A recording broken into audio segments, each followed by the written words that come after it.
And we have two mighty fine gardening people who are coming out to join us. We've got Chase Smoak and Cory Tanner. Come on out, guys.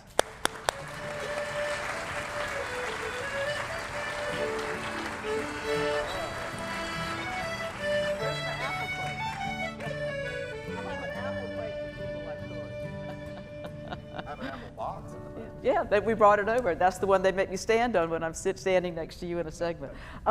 Chase is one of our new horticulturalists. Chase is a native of Sumter, and he has a degree from Clemson, and in between going to Clemson, he took some time off and was in the military, and like me, learned to sing the Halls of Montezuma, from the Halls of Montezuma, as my father was in the Marine Corps too. Right. And we're so happy for what you've done for us. And now we're really glad to have you here. And tell us about the babies at home. Oh, so we have a 3-year-old son and a 7-month-old daughter, and they are polar opposites. My son takes after me. He never holds still. Right. He doesn't listen either. Cutting backflips off of walls, you know, and our daughter's as sweet as can be. Yeah. She's just kind of, what do you call them, lap babies? Yeah, yeah. And Cory, who's the head of the hort team, is that he has a little girl, and from what I have met Emma Lee, she has a double first name, and I think she's one of those sweet little girls, from what I can tell. She has her moments. Well, I guess that comes from her mother, right? That's right. As you've never been anything but wonderful to us. At any rate, we want to thank you both for coming and helping us answer some questions, and Tony is going to chime in as well, and I think Teresa's got a gentleman with her who has something to ask us. I am joined by Will from Lamar, who I understand has a question about our state tree. Hey, yeah, I was just looking for any tips you might have on transplanting small sabal palms that have sprouted all over my yard. And also thank you for keeping such a wonderful show going for South Carolina from your viewers. We have a huge crowd and crew that helps us. I once tried to dig up what I thought was a small cabbage palm, and that was a long time ago when I had some muscle. What's your idea on trying to get those moved? I've seen some research that says you may have more trouble transplanting the smaller ones versus the larger ones. And of course, some of the palms are a little bit easier than others, and you can cut them back closer to the stem. Not all of them. You need to leave a little bit of a root ball on it.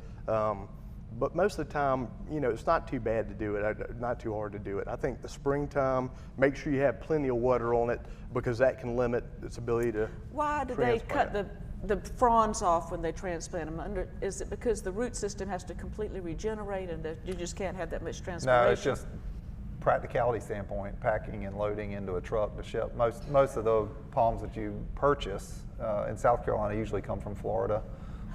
It's a long way. Where they have an abundance of palms. I mean, certainly there are probably some local ones that are involved, but a lot of it, they'll pack them in an 18-wheeler.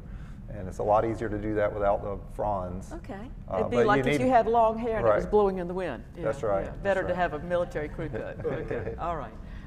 Teresa? Next up is Callan from Latta with a question about native plants, which is very timely since last week is recognized as Native Plant Week in South Carolina. So my question is, what are some good native plants and forages that will attract wildlife? I'm sorry, can you repeat that? They were talking in my ear. Oh, sorry. What are some good native plants and forages good for wildlife in your backyard? Well, if you're trying to attract deer, you can plant just about anything you want to. But Tony, what are some of the ones that you recommend? Well, Crataegus, which is your Hawthorns. Yeah, that's a good one. And that one actually gives so much protection to birds because of the thorns on it. And your granated graybeards are wonderful plants that actually produce a lot of fruit.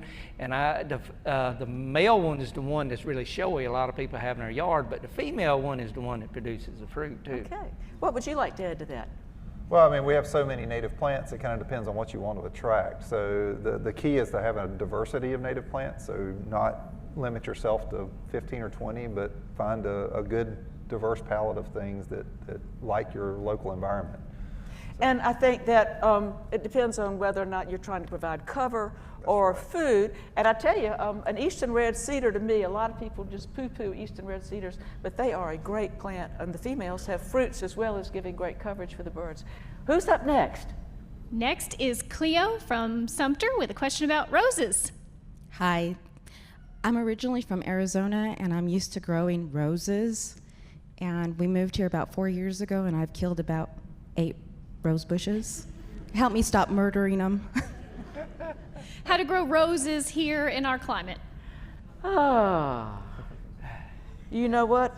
It's like those wet tennis shoes and getting athlete's foot in it. I mean, we just have so much humidity here, and roses are prone to all kinds of fungal leaf infections, aren't they? They sure are. But you know, we went to see that lovely lady at Roses Unlimited, and she talked about the quarter line of German roses, and we were just astonished. Have you had any experience with those? I'm not familiar with that one a lot.